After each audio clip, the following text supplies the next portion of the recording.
The Institute for the Study of Peak States presents the 5th International Psycho-immunology and Psychobiology Research Symposium. In this video, a roundtable with questions with all the research team.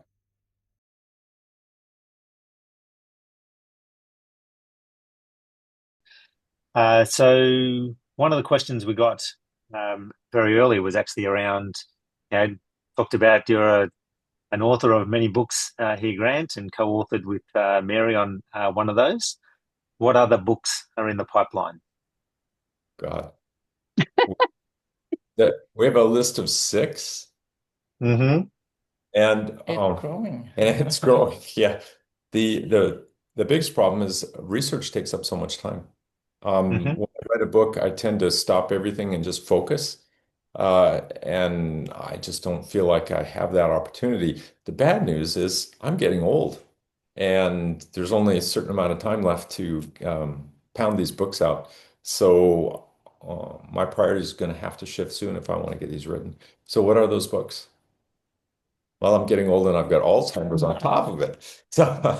So one of them is breakthrough research. I really want to write that book because my view on breakthrough research is pretty different than pretty much anything I've seen in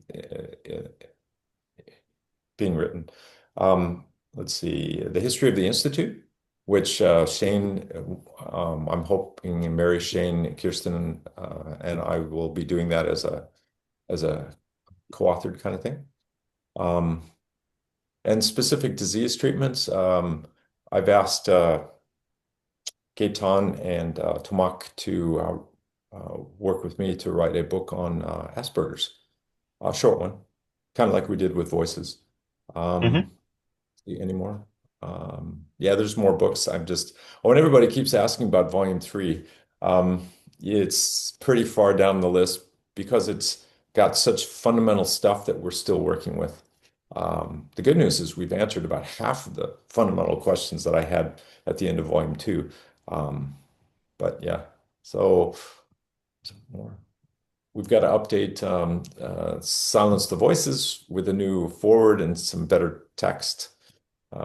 Everyone is complaining that it didn't get edited enough. There's a couple more, 3 or 4. I just can't remember them at the moment.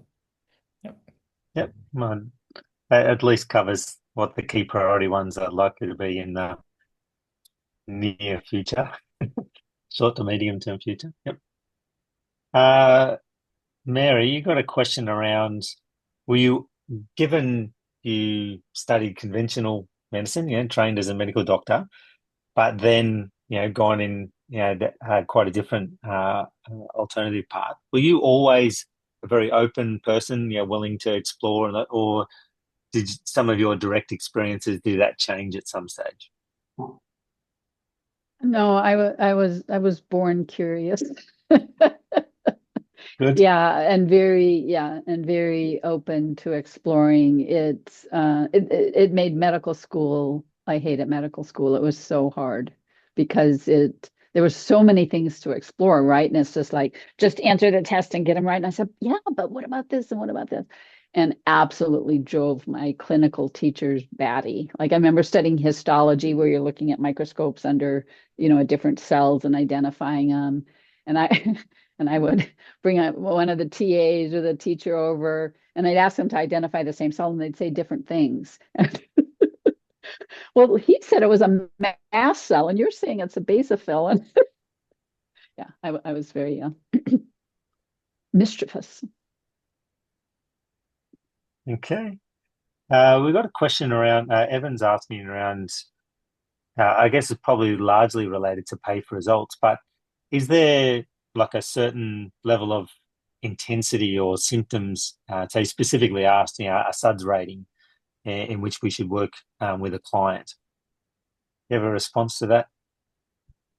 I would say no. It's a subjective unit of distress. And for some people who, in my experience, who have an incredibly high subjective unit of distress and are used to suppressing it, that they might think, okay, this is just the way life is, and it's no big deal. Whereas if someone is mostly not triggered and they get triggered to, so that person like is at a 9 or a 10 most of the time, and they're just like, okay, this is just the way life is. And someone who doesn't have that and they're pretty calm most of the time and they get triggered to a 3, and it might be a big, freaking deal, or they think it's a 3. So I would just say that's a subjective thing, what they want to get treated and what they're willing to pay for. Mm-hmm. That's my answer. Yeah, I have an answer too, but Grant, did you want to say anything on that? I'd like to hear yours first. Okay. Yeah, so for me, this kind of goes back to what Grant was talking about this is a mutual agreement, right? So it's got to be something that, one, from an outcome measure that they want to heal, they want to resolve, and you as a therapist think that you can help them achieve that. But two, one of the things I really like about pay for results is when you start to have the pricing conversation around, so what would you be willing to pay for that? Or here's what the price for that is. Again, that's a mutual agreement. They've got to feel like that's actually good value for them, right? This problem is so impacting my life that I'm absolutely willing to pay that price to resolve this issue. And you as a therapist should feel, if I receive that for the amount of time and effort I think it's going to take for me to do that, I actually feel like I'm getting well paid for that. So again, I like that mutual agreement as well. And I got a couple of kind of examples of that. Most of my kind of recent contracts have been probably around $2,000. So clearly, this is actually really impacting. They're saying if we resolve this is priceless. And I think 2 of those 3 have already been resolved. So our model was able to achieve that. So I kind of felt pretty confident that I'm going to be able to help them. They're saying this is absolutely something valuable to me, so I'm willing to pay it $2,000. It's definitely worth more than that. Whereas I got the other extreme where I've helped many women with PMS symptoms, and many were, it was a big issue for them. Had it for many, many years, really, every single month for quite intensity. So they were willing to pay some money for that. One woman I asked said, so what would you be willing to pay for that? And she said, £50. Like, so this is not a big deal for you. She said, no, I'll just take a paracetamol for it, right? So that's one of the things I also like about, because you really get to see, is this, how big of an issue is this for them in life? We want to make a big difference to people. Grant, do you have anything you want to add to that? Not really. I love pay for results. Mhm. And I think it clarifies things for both the client and the therapist. And it's easy to do. It's actually just rolls right out of diagnosis. So yeah, why not? I don't, if, what was your experience if on failures? How did you feel about that? How did it impact you? Me, you're asking? Hmm. Yeah, so I think there's kind of 2 groups that kind of fits into. So one was around sometimes I'd make a choice around, because one of the bits of advice you've given is if you haven't helped them, and I actually specifically say this to my new clients now, it's like, they say, how many sessions do you think this will take? And it's like, if I haven't significantly improved it or resolved the issue within 3 months, you should sack me. You should fire me as your therapist, because clearly I don't know what I'm doing, right? And so if we got to that point, we would have the conversation. And sometimes the conversation is, we have high success rates, but not able to help everyone. And it looks like I'm not able to help. So I'm much calmer around those things now. But I've also had some clients where we haven't been able to resolve this yet, but this is the topic I'm actually really interested in. It's almost like a bit of applied research. It's like, if you're willing to invest the time and effort to do this, I'm willing to see if we can finally get to what might be the bottom of this. And again, many of those haven't necessarily worked, but they've really appreciated the time and effort to try and help them. But sometimes we actually have ended up making some headway as well. And it's your question? I'd say so. Yeah. Okay. Great. So we're nearly out of time. So maybe I'll ask each of you is there any final words that you want to say before we wrap up today? Was that all the questions? Well, there are some other questions, but a lot of them, I think, they're things we can answer tomorrow in our internal seminars, because we've got a lot of our graduates and students here on the call asking some of these questions. So it isn't the public. Okay. Mm-hmm. Sum up. I would like to sum up and say there's been 4 major breakthroughs in the history of the Institute. One was solving wholehearted healing, the technique to do prenatal regression healing. The second was primary cell, which, by the way, Kirsten, Mary, and I finally got published on that this last year. And the third was breaking psychoimmunology, really understanding how that works biologically and how to interact with it with trauma therapies. And the fourth was Kirsten's breakthrough on psychobiology, second generation. So I'd say we've done amazing stuff over the years, but if you look at fundamental, important breakthroughs, PB2 is one of them. Mm-hmm. Thank you, Kirsten. And I agree.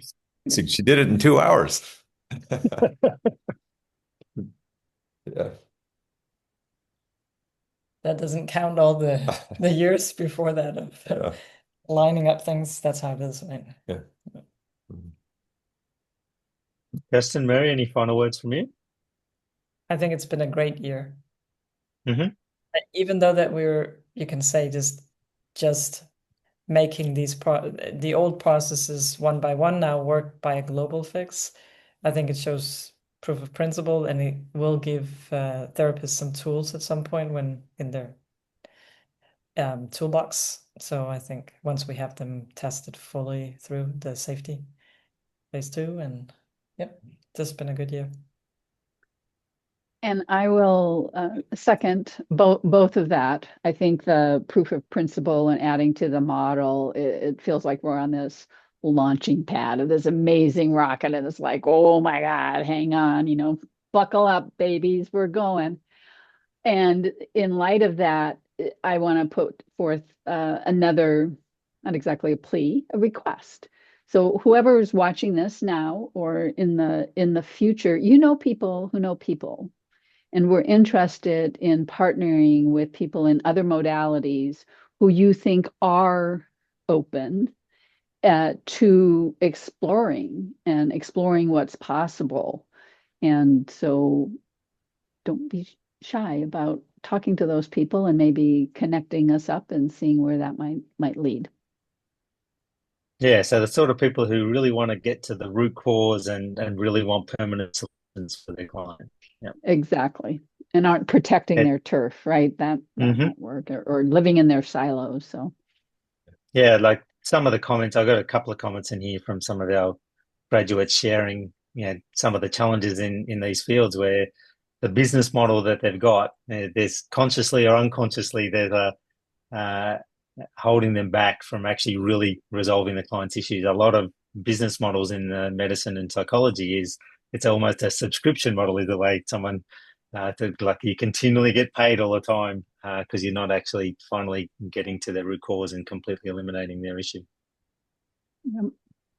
Yeah, I agree. We'd love to be collaborating.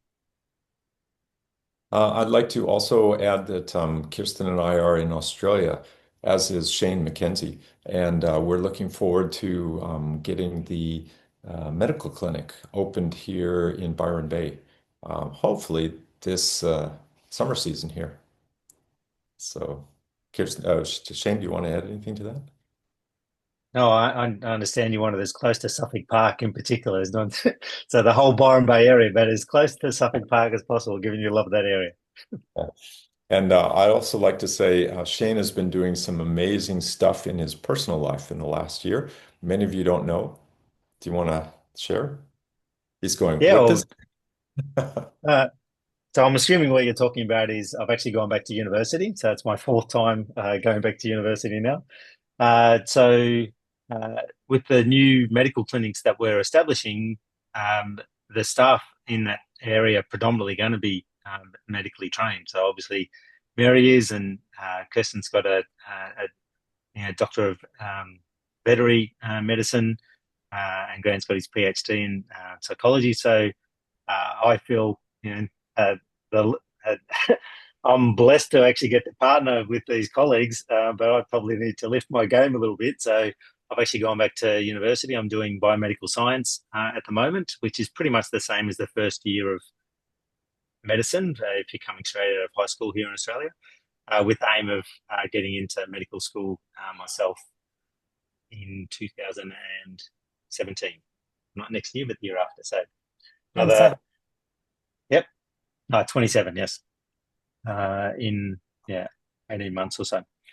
So that's what I've been up to. So it's been fascinating to learn what's the latest thinking in medicine and seeing how it applies to our model. So understanding lots about cell biology and anatomy and biological chemistry and all that sort of stuff. So yes, it's been great. But it does take a lot of my time. Okay. So I definitely want to thank the three of you. I love the fact that I get to work with such intelligent, passionate people who really want to make a difference in the world. The stuff that you guys are doing is absolutely amazing. I know all of our students and graduates and therapists are incredibly grateful for the work that you do. So thank you so much. And in particular, this last year, Kirsten, the stuff that you've done has been absolutely amazing. So I really appreciate it. Okay, so that's it. Another year of our research symposium. Thank you, everyone who attended live and everyone who gets to watch this later on. I hope you really enjoy what you got to hear about. Thanks, everyone. Bye. Bye. Bye. Thank you for watching. For more information, please visit our website www.pigstates.com.